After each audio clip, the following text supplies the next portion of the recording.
We have entered an era where AI agents call tools, install packages, and proceed with processing on their own. Frameworks like LangChain and LangGraph allow you to write and execute code using only natural language instructions, call external API, and retrieve necessary libraries, all within hours. For agents, it's convenient, really convenient. However, because there is no human review involved, risks can also materialize much faster. When we left it to the AI, an unknown package was installed. An automated script was communicating with an external source. Before such situations become a reality, it is necessary to establish a foundation for governance. Now that more and more people are using generative AI in their work and daily lives, there is one common problem. It's that frustrating time waiting for an answer from the AI, especially since the advent of the latest models that allow for deep logical thinking. The amount of time we spend staring at characters appearing one by one on a screen has become longer than ever before. If this waiting time were to become 6 times faster than it is now, how would our AI experience change? Recently, a technology called dFlash has been generating buzz on X and in the academic research community. At first glance, you might think another new speed-up method, but in reality, it has the potential to fundamentally change the way large language models work. As one of the earliest teams in China to delve into ultra-long context technology, MiniMax's M2 has achieved a context window of 1 million tokens and has been widely applied in scenarios such as long document analysis, ultra-long dialogues, and code library understanding.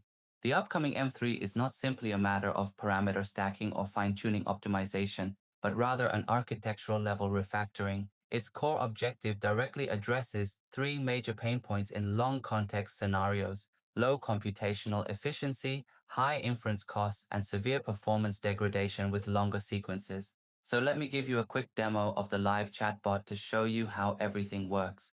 In data collection environments, proxy networks are a powerful tool. Data Impulse is a proxy network provider I used when I want to scrape many different websites. It's common to encounter server-side blocking, such as receiving a 503 errors because too much traffic was coming from a single IP address.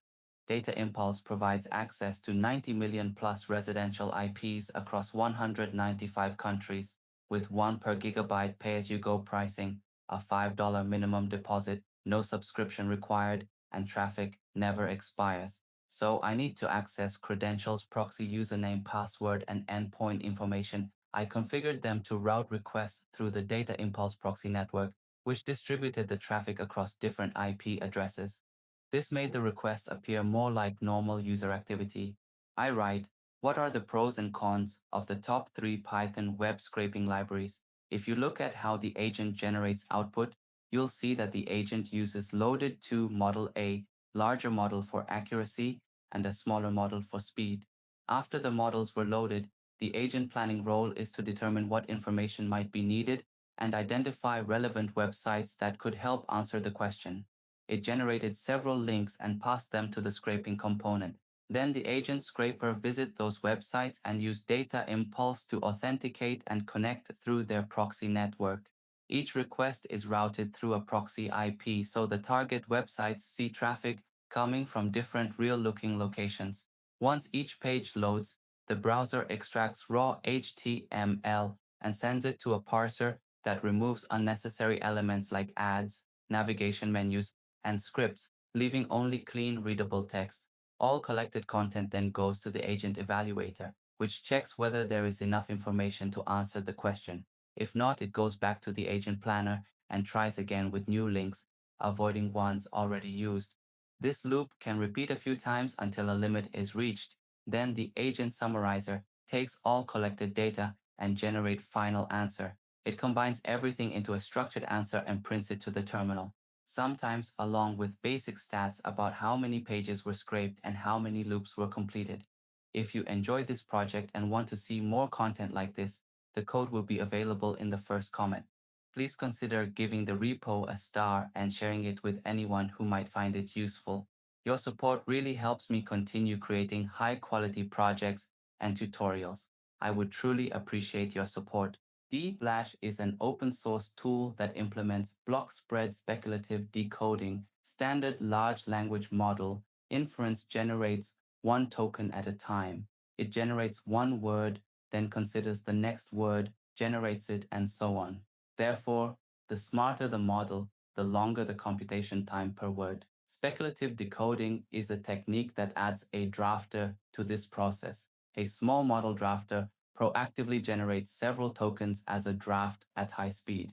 The larger model validator verifies the draft all at once, and the parts that match will be used as is, and only the parts that don't match will be corrected. The more accurate the draft, the faster the process becomes, because it allows for skipping calculations on larger models. To use a human analogy, it's like an assistant writing a draft first, and then the boss checking it and making corrections. dFlash's approach is different. A small draft model, approximately 1 billion parameters, generates 16 tokens at once. The main model validates all 16 tokens in a single forward pass. Only the correct tokens are adopted, and if there are any mistakes, the process is restarted. It's like writing a draft all at once and then checking it all with a red pen at once. The output quality remains the same, only the speed increases. The core selling point of the MiniMax M3 is not its individual capabilities, but rather the combination of three capabilities for the first time.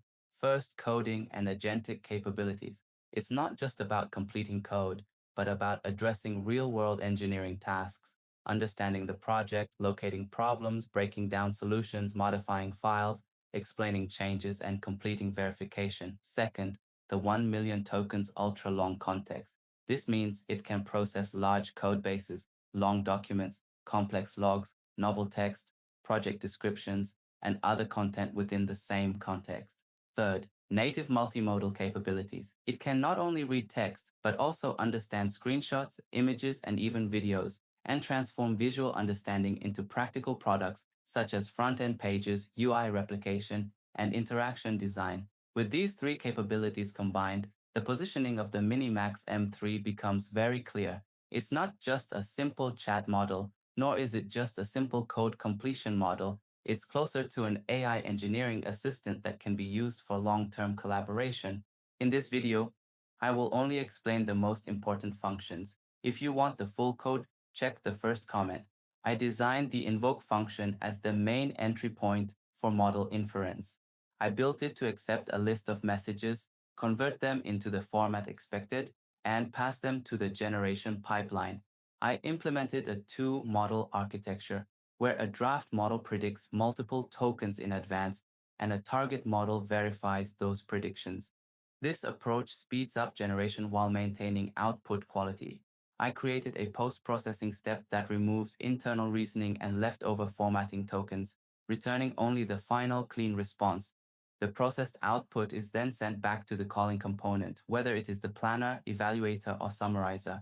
I built a web scraping pipeline using Playwright and Beautiful Soup to collect clean text content from web pages. I designed the scraper to launch a headless Chromium browser through a proxy, load a web page, wait for dynamic content to render, and then extract the page HTML. After the page is loaded, I clean the HTML to remove non-essential elements such as scripts, styles, navigation bars, forms, media files, and embedded content. I created a text extraction process that converts the remaining page content into plain text and returns the first 3,000 characters along with the source link. I also implemented error handling so failed requests return a structured error message instead of stopping the workflow. Then I designed the evaluator node to determine whether the collected research data is sufficient to answer the user's question. I built a loop control mechanism that limits the research process to a maximum of 3 iterations, preventing the agent from searching indefinitely. If the maximum loop count is reached, the evaluator automatically marks the available information as sufficient. I created a filtering step that keeps only pages containing useful content and combines the most relevant text into a condensed summary. After that, I implemented a simple decision framework where the model returns either yes or no to indicate whether enough information has been gathered. Next, I designed the LangGraph workflow to orchestrate the entire research pipeline from question input to final answer generation. I built the graph using 4 specialized nodes: planner, scraper, evaluator, and summarizer. Each node is responsible for a specific stage of the research process, allowing the workflow to remain modular and easy to maintain. I created a conditional routing mechanism that evaluates whether enough information has been collected. If the evaluator determines the data is sufficient, the workflow proceeds to the summarizer. Otherwise, it loops back to the planner to discover additional sources and continue the research process. The greater the autonomy of the AI agent, the more crucial the quality of constraint design becomes. I've compiled this into a 2026 checklist. This is also the procedure I personally follow when implementing it in my personal projects. MiniMax M3 is a noteworthy model that directly addresses the efficiency problem of long context AI. The significant speed improvements achieved through sparse attention could enhance practicality while maintaining the high intelligence of M2 architectures, potentially serving as a low-cost alternative to GPT, Claude, and Gemini classes.